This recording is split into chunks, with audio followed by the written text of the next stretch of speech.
harus dijawab pertanyaan-pertanyaan ini gitu lah.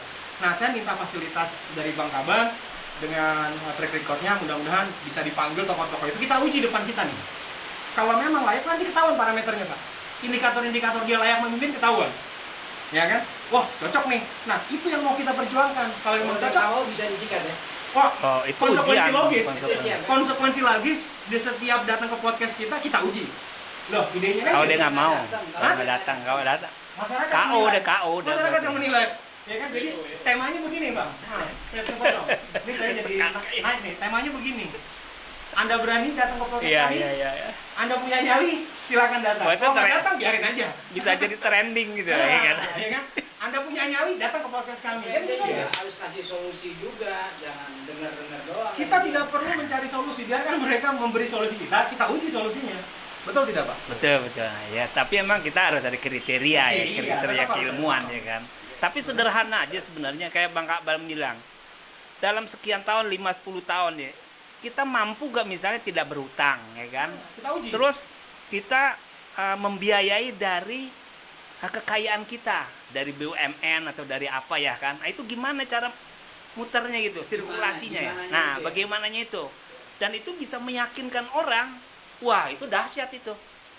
Artinya kita juga akan bisa mensosialisasikan juga ini loh, yang bagus ini, ya kan? Bisa kita nggak punya utang, Makanya ya kan? gini, saya Nah bilang itu sama- mungkin menurut sama- saya itu. sama Ya. Bang Kaban, mungkin 1 tahun ke depan Bang Kaban. Kalau perlu sampai 2024 nih kita ngomongin pemimpin aja, leadership aja. Fokus. Fokus Pak. Dan orang pasti akan melihat channel satu-satunya yang bicara leadership adalah ini. Dan kalau lo udah lulus dari channel ini, artinya lo layak lah tampil untuk 2024. Kalau kita harus challenge, kita harus challenge mereka. Berani nggak? Come on. Ayo Kita bikin forum Yes. discuss grup forum grup FGD, discuss ya, Forum FGD, ya. Discussion. Khusus Yes, yes. pemimpin leadership Itu lebih untuk 2024 gitu. jelas. Jadi lebih jelas gitu. Dan kita akan undang siapa yang berani gitu untuk tampil di sini. Kita telanjangin semua. Karena kan Iya. masalah tadi Bang Kaban bilang, kita ini masalah leadership. Ketahuan kok nanti mental leadership apa enggaknya. Kan begitu. Apa saya perlu baliho 1000 kan gitu. Apa saya perlu tim pemenangan yang banyak atau kita perlu tim buzzer yang banyak? Kita kan nggak tahu. Apakah itu yang tepat? Kita uji di sini. Begitu, Pak. Betul.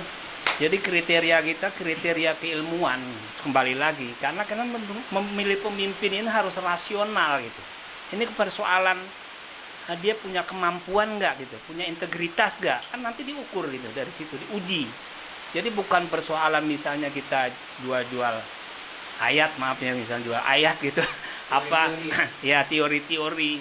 Jadi harus programming gitu bicaranya itu dan harus terukur programnya juga.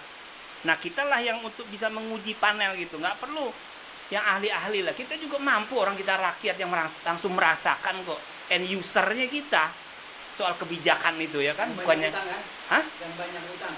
Saya Iya. nggak ada yang alhamdulillah nggak ada utang. Jadi ya coba kita sekali lagi coba kita eksplorasi ya kan. Bang Kaban mungkin punya juga pandangan yang lebih menukik lagi ya kan, greget, supaya forum diskusi kita ini nggak hanya di sini gitu, Ya. nggak hanya sebatas sekarang gitu, mungkin bisa berlanjut gitu. Ya jadi gini, Silakan.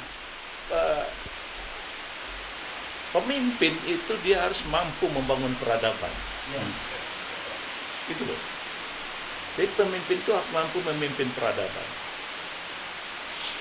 Nah, peradaban ini kan menyangkut mungkin etosnya juga, ya kan?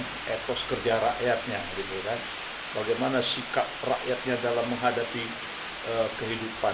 Bagaimana suasana kehidupan masyarakat itu yang tadinya katakanlah berserak kemudian bisa menjadi kompak sehingga betul-betul bangsa itu menjadi kuat kuasanya gitu kan.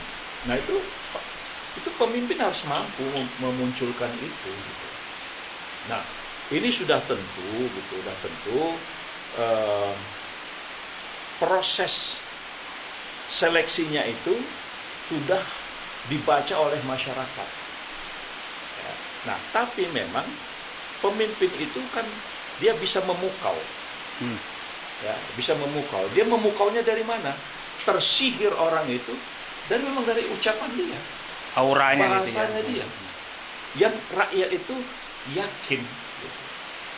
Jadi rakyat itu yakin bahwasanya inilah Inilah harapan. Iya. yang bisa Inilah harapan. Inilah yang bisa mewujudkan mimpi-mimpi. Ya, mewujudkan mimpi sehingga pengangguran Hilang. ya, coba pengangguran, bayangkan. Kita kan penganggurannya luar biasa. Generasi yang disebut hampir 60% generasi yang berusia produktif itu, bagaimana usia-usia produktif ini bisa terbuka, ya, bisa mereka menyumbangkan kemampuannya. Nah, itu pemimpin yang harus menjawab dan menyiapkan itu, bukan menambah jumlah orang yang menjadi menganggur. Itu menurut itu Ya, satu salah satu contoh, contoh. gitu ya, satu contoh Ukuran. Nah, jadi memang pemimpin itu dia memecahkan masalah, ya. Jangan dia menjadi sumber masalah. Nah, tapi itu tadi dia itu harus hitung. Aku hanya ada berkesempatan 5 kali 365 hari. Ya kan? 5 kali 365 hari kali 12 jam. Nah, gitulah kira-kira. Kalaupun yang mau dia bekerja 14 jam, ya dia kalilah. Nah, apa yang bisa diselesaikannya? Contoh gini loh, moderator. Kita boleh tidak suka, tapi saya sangat mengapresiasi. Pada waktu Habibie menggantikan Pak Harto, itu kan kita sulit. Ya kan? Bagaimana rupiah terhadap dolar itu begitu rupa. Kemudian beban-beban BLBI yang sedemikian rupa. Ya kan? Nah, tapi Habibie mengatakan dalam tempo sekian bulan, ya kan? Dalam tempo sekian bulan, angka pertumbuhan ekonomi yang minus ini bisa plus. Nah, itu dia.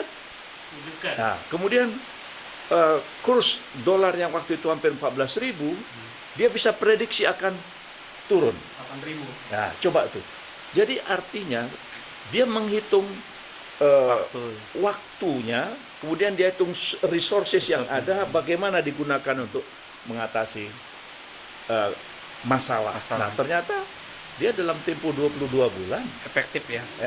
dalam tempo 22 bulan, dia bisa mengatasi itu.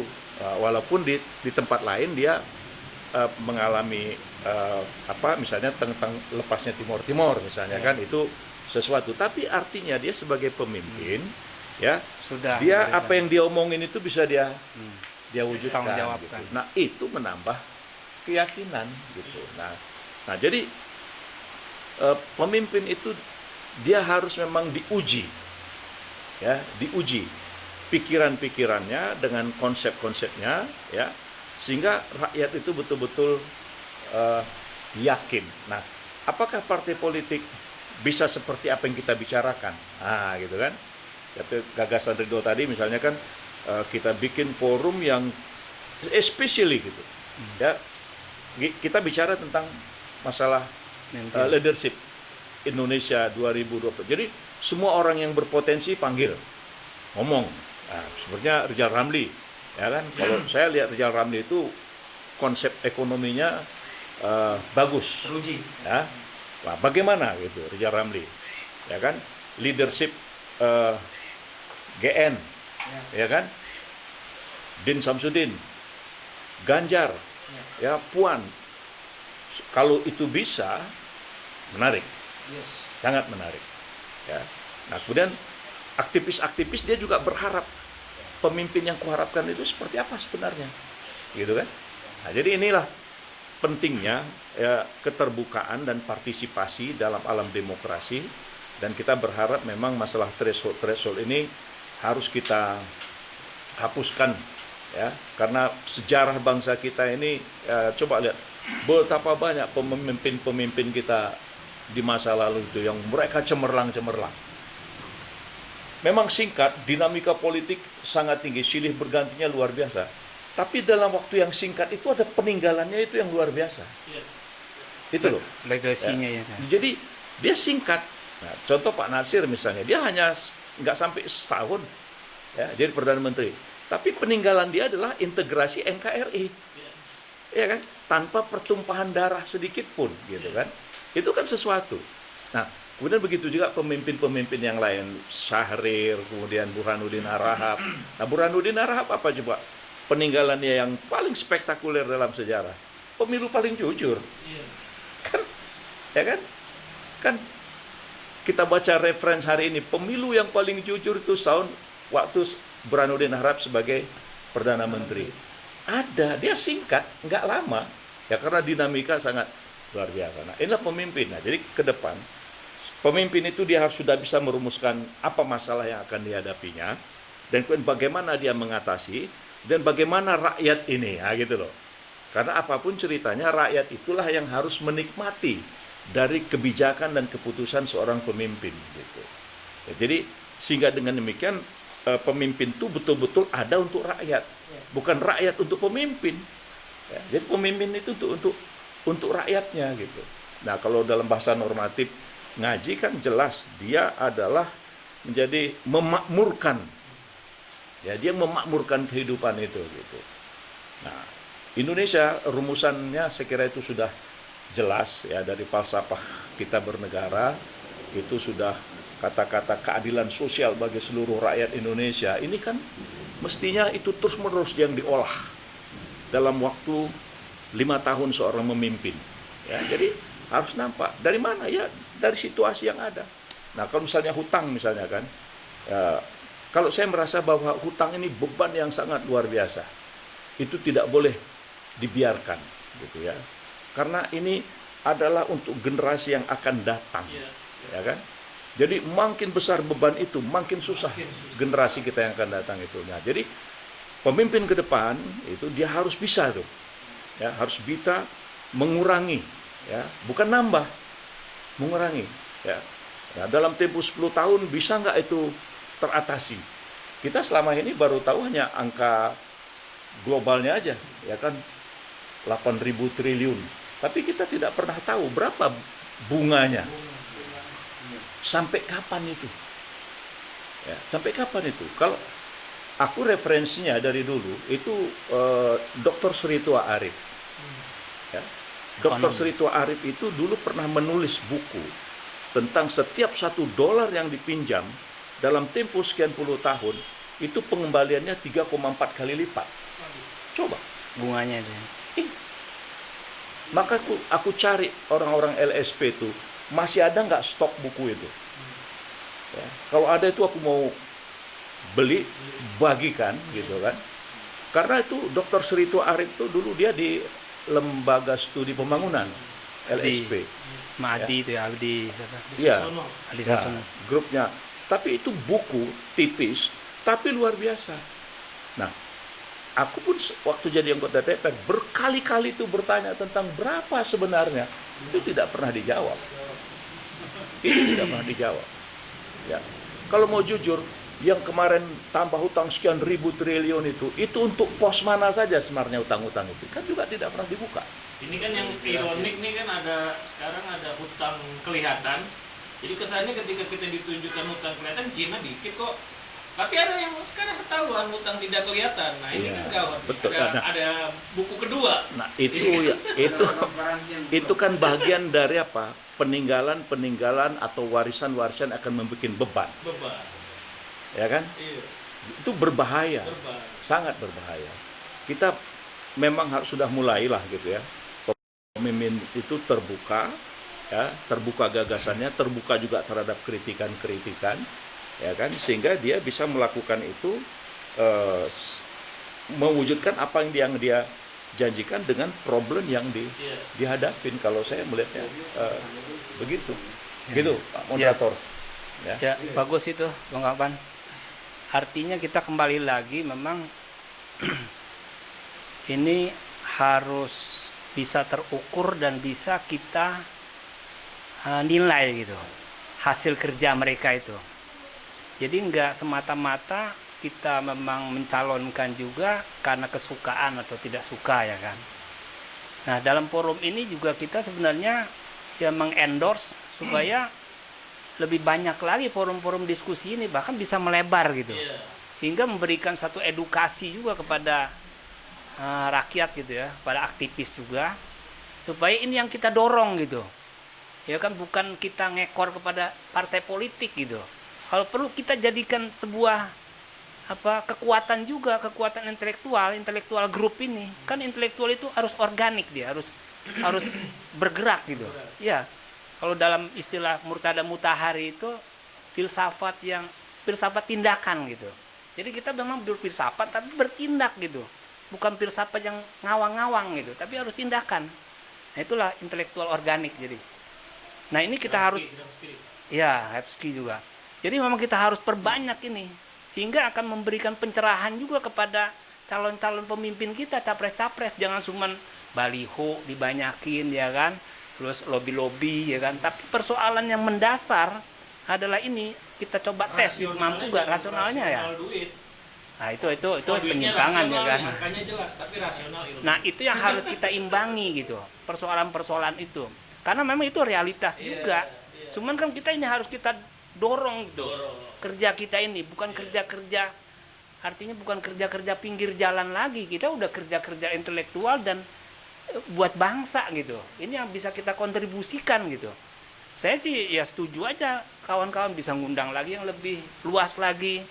Kita buat contohnya kita PNS saja, Pergerakan Nusantara Sejahtera. Ini mengendorse, menginisiasi untuk coba kita panggil itu calon-calon ngomong di forum kita. Kita akan debat itu semua. Artinya kita panel di situ dengan publik itu. Jadi mampu gak dia? Jangan cuma di partai saja gitu. Jadi kita coba ciptakanlah banyak forum-forum diskusi ini. Fokus gitu. Sesuai dengan Bang Ridho bilang, fokus kepemimpinan lah podcast kita ini. Jadi mampu gak, berani gak pemimpin kita undang di podcast kita? Ya salah satunya kita bisa mencontohkan dulu pilot project, misalnya Bang Kakban lah. Soal konsep membangun negara tanpa utang. Gimana Bang? Coba. Ngilangin utang ya kan. Gimana cara yang kita uji parameternya gimana ya? Nggak apa-apa. Nah, ini kita sebarkan nih yang kayak begini nih harus nih dibanyakin ya kan. Nah, itu kita uji ya. Itu salah satunya lah gitu. Rekomendasi diskusi kita ini. Nah, mungkin ada yang lain dari Bang ini. Ya, silakan. Menurut saya sih menjalankan negara tanpa utang pernah dimulai oleh pendiri bangsa kita sendiri, yaitu Bapak Soekarno. Sehingga orang kan melihat Soekarno itu dulu orang yang istilahnya menginisiasi lahirnya Krakatau Steel. Tapi kan seolah-olah Krakatau Steel tidak di-endorse, kan gitu. Karena dia ingin masyarakat kita ini istilahnya berdikari, lahir tanpa tidak hutang semata-mata. Cuman karena waktu itu SDM atau bahasa Anies Baswedan itu dulu 70% rakyat Indonesia itu buta huruf. Artinya SDM kita memang drop. Tapi yang disampaikan Pak Kaban, bagaimana dalam keadaan yang sangat minim, waktu yang sangat mendesak, dinamika politik tinggi untuk apa sih sebenarnya masa depan Indonesia, karena waktu itu apakah negara komunis, negara Pancasila, negara Islam, masih terjadi dialektika. Nah, tetapi para pemimpin itu tidak kemudian bertikai, walaupun ada kemudian sedikit-sedikit gejolak yang cukup besar, tetapi sebenarnya konsepsi itu tetap menjadi legacy yang bisa ditinggalkan untuk kita. Nah, sebenarnya kan legacy ini menjadikan cerminan buat kita. Mungkin kalau yang nggak baiknya kita nggak usah ikuti. Misalnya tentang bagaimana membuat sistem negara komunis. Kita sudah punya. Kita ambil yang baik lah. Ambil yang baik aja dari yang masa lalu. Nah, sebenarnya semangat Bung Karno tentang negara tanpa hutang waktu itu mungkin di dunia dia yang pertama, kan gitu. Tetapi bukan sama sekali tidak ada hutang, tetapi dia pengen ini masyarakat kita ini lebih dinamis, tapi karena SDM kurang, sehingga dia bingung, sehingga dia kalau gitu harus didorong dengan satu sistem yang bahasanya dia tuh nasakom, sehingga itu bisa mendongkrak semangat perubahan. Nah, tapi lagi-lagi menurut saya tentang kasus hutang, saya sepakat Bang Kaban bahwa sekarang ini dalam keadaan yang kritis, kita di jurang. Pertama kita nggak tahu tuh bunganya berapa. Nah, sehingga kita nggak bisa memprediksi. Kita kan juga rakyat ingin tahu kan gitu. Kira-kira ini sebenarnya udah sangat berbahaya nggak hutang ini? Kalau kita lihat jumlahnya kan berat, 6.000 triliun. Nah, sementara ada buku akuntan terbuka, ada buku akuntan tertutup. Nah kita nggak tahu nih batas waktunya gimana kan gitu. Buku akuntannya aja 2 ya kan gitu. Ini baru pertama. Kita nggak tahu nggak Baru berat lah. iya, ini baru pertama nih dari zaman Soeharto nggak ada Iya, kan? buku akuntannya 1 gitu. Nah ini kita bingung. Jadi yang artinya bukan untuk akuntan kedua apakah masuk dalam laporan pertanggungjawaban presiden 5 tahun ke depan. Nah, yang tertutup ini masuk nggak gitu? Atau ini kira-kira hanya sepihak oleh orang tertentu yang menyelesaikan? Nah ini kan repot. Malah karena repotnya ini sehingga konon ingin 3 periode karena ingin di situ adalah batas pembayaran hutang sehingga harus ditambah 3 periode karena belum selesai. Ya menurut saya selesai nggak selesai seperti kita soal ujian kita punya batas waktu. Ya kan hidup ini kita di dunia ini oleh Allah Subhanahu Wa Taala punya batas waktu. Manfaatkanlah waktu-waktu yang singkat ini untuk berbuat kebaikan kan gitu. Kita ada batasannya. Minum kopi ya segini gitu loh. Kan gitu, ada batasannya gitu. Nambah lagi nambah. Nah, kalau nambah lagi kan, nah ini mungkin jadi paling 2. Kalau 3-4 kali itu sudah disebut oleh Allah melampaui batas. Nah, agama itu mengatakan ada melampaui batas, artinya ada batasan. Tidak ada yang semua tanpa batasan gitu. Orang poligami aja ada batasnya, kan gitu. Gak bisa 100 kan gitu. Seperti zaman dulu kala gitu, ada batasnya. Nah, maka agama kita mengajarkan ada janganlah kamu melampaui batas, kan gitu. Mungkin dari saya itu. Iya. Keracunan kopi kalau kebanyakan kopi. Keracunan kopi. Ya, jadi memang ada ukuran-ukuran ya, ada ukuran-ukuran. Tapi sekali lagi memang ya gagasan pemimpin itu memang harus orisinal. Ya. Artinya memang harus lahir dari diri dia sendiri gitu. Baik soal pribadinya yang sudah firm ya kan, sudah selesai ya kan, persoalan kejujuran, integritas ya kan, itu bisa dibangun dengan ya spiritual ya kan. Itu harus memang. Ya contohnya kayak Iran aja kan. Dia memimpin itu ya udah proses spiritualnya itu udah teruji gitu. Dia masuk ke pemerintahan dia udah mungkin ya udah nggak tergoda lagi gitu, mungkin ya kan, kita juga nggak tahu ya, tapi itu menjadi ukuran lah gitu untuk itu. Nah itu juga harus menjadi kriteria kita juga gitu, bukan sekedar kepintaran atau kemampuan ya kan, tapi juga ya integritas kembali lagi gitu. Ya, Supaya kalau gini Pak Moderator, kalau Umar itu kan melahirkan Dewan Perwakilan Rakyatnya, ahli wal akdi. ahli wal akli. Iya, itu kan dewannya, dewan pemilihnya. Nah, kalau Ali bin Abi Thalib, siapa yang ngisi? Orang berilmu, namanya wilayatul faqih. Jadi nggak bisa tuh duduk di situ, pelacur duduk di situ, nggak pantas. Jadi orang yang harus punya ilmu, punya etika, moralitas dan lain sebagainya. Ya itu untuk Islam lah ya kan. Tapi kita untuk demokrasi di Indonesia ya kan. Simpel aja, banyak tokoh-tokoh seperti Mahathir ya, Hugo Mahathir. Chavez, benar nggak? Evo Morales ya, Evo Morales. Jadi kita nggak usah jauh-jauh lah. Berarti orang yang memang berdiri di satu negara, gitu kan, tokoh-tokoh di negara itu banyak. Misalkan pendapat bapak nih tentang Hugo Chavez bagaimana? Nah. Kita tanya. Nah, coba bisa jawab nggak dia? Kalau dia nggak tahu Hugo Chavez ya nggak usah ngomong presiden. Hugo Chavez itu stereotipe pemimpin yang ideal loh untuk negara-negara yang memang sedang dalam kondisi tadi mau naik ke level berikutnya. Itu depan mata Mahathir Muhammad. Bagaimana nasionalisme dia, gitu ya. Bagaimana dia melindungi masyarakat Melayu yang memang minoritas. Ya, berdaulat ya kalau dibilangnya, mayoritas berdaulat, tapi dia mampu gitu loh. Mengcover gitu ya. Akhirnya masyarakat Melayu memang iya benar. Dia berdaya dia. Berdaya dia. Terus yang ketiga seperti Evo Morales di Bolivia. Ya. Ya kan? Dia mampu gitu loh, masyarakat Bolivia yang terbelakang, tadinya Indian yang suku-suku terbelakang, dia mampu menyeret mereka gitu dalam sebuah kehidupan yang modern dan mampu bersaing, Pak. Berarti kita bisa menggarisbawahi keberpihakan nih. Political will pemimpin terhadap orang-orang yang termarginalkan.